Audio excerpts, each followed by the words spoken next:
देखिए, national Herald से जो है आजादी के पहले अंग्रेज जो है वो डरा करते थे, उस पर बैन लगाया था। और अब आजादी के बाद अब 2025 में जो नए अंग्रेज हैं, ये जो है नेशनल हेराल्ड और उससे जुड़ी संस्थाओं के खिलाफ हैं। इस मामले में पूरी तरह से वेंडेटा पॉलिटिक्स हो रही है, प्रताड़ना की पॉलिटिक्स हो रही है। आप विपक्ष की आवाज को कुचलने के लिए, मतलब मैं तो सीधे सीधे कहता हूं कि आप क्रोनोलॉजी समझिए। उधर गुजरात में अधिवेशन होता है, सफलतम अधिवेशन। राहुल गांधी जी देश की आवाज बन करके, संविधान की किताब लेकर के वहां क्लियर अपना स्टैंड देश के सामने रखते हैं और ये कहते हैं कि हम आने वाले दिनों में गुजरात जीतेंगे। और कल जब राहुल गांधी जी गुजरात के मोडासा में पहुंचते हैं तो आप चार्जशीट दाखिल करते हैं। राहुल गांधी जी बिहार को लेकर के विपक्ष के नेताओं के साथ मीटिंग करते हैं, चुनावी रणनीति बनाते हैं, आप चार्जशीट खोल देते हैं। असम में आप अपनी संभावित हार देख करके अपने सहयोगी संस्थान ईडी को उतार देते हैं कि विपक्ष को कुचल दो। इस देश में पिछले 10 साल में ईडी ने जितने केस रजिस्टर्ड किए हैं उसमें सफलता का प्रतिशत सिर्फ 1% है। 99% केसेस में न तो या आप आज तक चार्जशीट नहीं फाइल कर पाए हैं या किसी को सजा नहीं दिलवा पाए।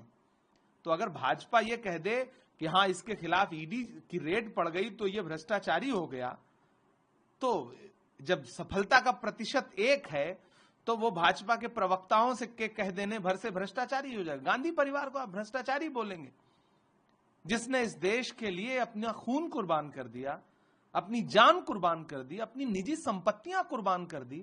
रविशंकर प्रसाद जी हो, सुधांशु जी हो, संबित जी हो, इनसे कहिए एक बार इलाहाबाद जाएं, आनंद भवन को देखें, वहां रखी हुई क्रॉकरी देखें, वहां रखी हुई कुर्सी मेजें देखें, नेहरू जी का कपड़ा जो वहां रखा हुआ है उसको देखें। तब इनको समझ में आएगा कि देश जब आजाद नहीं हुआ था तब पंडित नेहरू किस तरह के घर में रहते थे, पंडित मोतीलाल नेहरू का स्तर क्या था जीवन यापन का। और जब देश आजाद हुआ, पंडित नेहरू ने वही आनंद भवन इस देश को दान कर दिया। जाएं स्वराज भवन देखें, जाएं कमला नेहरू हॉस्पिटल देखें, तब इनको समझ में आएगा चैरिटी किसको बोलते हैं। तब इनको समझ में आएगा कि गांधी परिवार ने इस देश को अपनी निजी संपत्तियां किस स्तर पर जाके दान की। आज आप उनको कहते हो कि उन्होंने भ्रष्टाचार किया है। आप जिन्होंने 10 साल में देश की संपत्तियां बेच दी, अपने उद्योगपति दोस्तों को फायदा पहुंचाया, भगोड़ों को इस देश से भागने में मदद की, आप बोलेंगे सूप तो सूप बोले, चलनिया बोले जिसमें 72 छेद। बहुत शर्मनाक है। भाजपा के लोगों को एक बार पलट के अपने गिरेबान में झांकना चाहिए। ये शुद्ध रूप से प्रताड़ना की राजनीति है। आप कांग्रेस को और कांग्रेस के साथ साथ पूरे विपक्ष को डराना चाहते हैं, आप डरा नहीं पाएंगे, क्योंकि हमारे नेता का नारा है डरो मत। Sonia Gandhi national Herald case, your thoughts regarding? Well, this is just vendetta politics. It is very, very clear. I mean, when they want to divert attention, they come on to Sonia Gandhi and Rahul Gandhi ji. Rahul Gandhi is someone who has always stood for the correct things, who's always fought for justice, whether it's Hathras, whether it's Manipur. And now since we have started reorganization in Gujarat, we see the Prime Minister is getting very worried about it and he's gone after Rahul Gandhi. A simple question. Why is the ED going after only opposition members, opposition political leaders and not whoever is there? Now, we never said Ajit Pawar is corrupt. The Prime Minister of India said Ajit Pawar is corrupt. And when he becomes part of the Bharatiya Janata Party government, the case is withdrawn.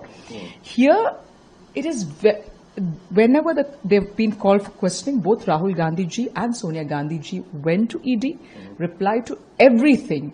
So where is the question of anything over here which is corruption or whatever? Where is the money trail? See, we are asking, show us the money trail.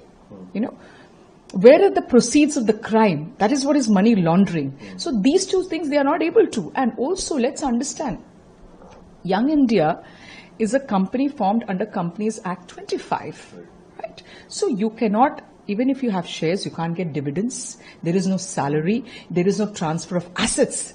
So where is the evidence? You can't keep accusing my leaders time and again. We will protest. We protested today. We will protest again till they stop these vendetta politics.